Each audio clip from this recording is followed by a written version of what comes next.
Mimi kwenye kitu ambacho nilimfuata huyu shekhe mpaka tumeanza karibu nilimuuliza, mimi na tattoos, unaona hizi? Ziko nyingine ziko huko kwenye mkono.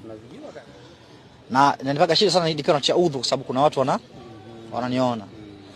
Nikawa najisikia vibaya kwa sababu huwa nafanya maghfira kila siku kwa Mwenyezi Mungu, na Mwenyezi Mungu anasamehe dhambi zote isipokuwa dhambi hii moja tu, shirki.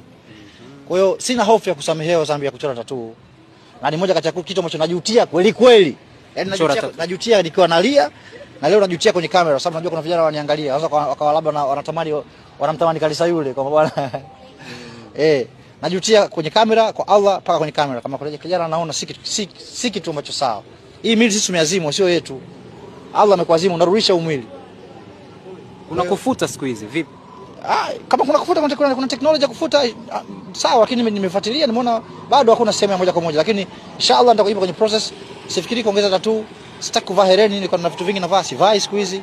Alhamdulillah, riziki Mungu bado anaendelea kunipa, hajabania riziki. Lakini hivi nikiwa na nguvu zangu, sijaumwa kwa kilema, siombi msaada kwa mtu. Nataka niambie watu kwamba umuhimu wa Allah. Kwa hiyo nitafanya shughuli zangu ambazo hazitanifanya nigombane na Allah.